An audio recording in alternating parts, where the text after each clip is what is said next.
சத்துரு தலை கவிழ்ந்தோட நித்தமும் கிரியை செய்திடும் என்னை தேற்றிடும் அடையாளம் இசுவே என்று காட்டிடுமே. என்னை தேற்றிடும் அடையாளம் இசுவே என்று காட்டிடுமே. சங்கீதம் 41:11 என் சத்துரு என்மேல் ஜெயம் கொள்ளாததினால் நீர் என்மேல் பிரியமாயிருக்கிறீர் என்று அறிவேன். கர்த்தர் என் தகப்பனுடைய குமாரருக்குள் என் மேல் பிரியம் வைத்தார் என்று தாவீது சொன்னார்ல. அதுக்கு பிரியத்துக்கு இந்த ஒரு காரியத்தையும் சொல்கிறார்.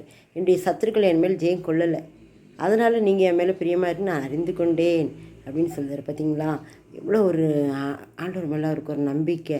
சத்துரு இவரை ஜெயம் கொள்ள முடியல. ஏன்னா சவுல் இவனை கொல்ல பார்த்தாரு, எத்தனையோ பேர் இவனை கொல்ல பார்த்தாங்க. ஆனாலும் கூட கர்த்தர் இவன் மேல் பிரியமாக இருந்ததினால், அவன் தகப்பனுடைய குமாரருக்குள் இவன் மேல் பிரியம் வைத்ததினால் இவனை எல்லா பொல்லாங்கிலிருந்தும் எல்லா தீங்கிலிருந்தும் விலைக்கு விடுவித்து பாதுகாத்தார் என்று சொல்லி நம்ம பார்க்க முடியுது.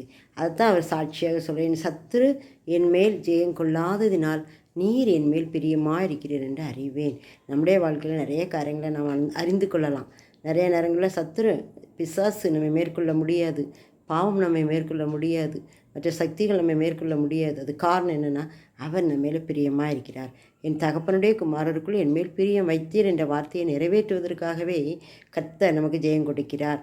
நாம் அதை வைத்தே புரிந்து கொள்ளலாம். நமக்கு எந்த காரியங்களாம் ஜெயம் கிடைக்கிறதோ அப்போல்லாம் கர்த்தர் நம்ம மேலே பிரியமாக இருக்கிறார் என்று சொல்லி நாம் அறிந்து கொள்ள முடியும்.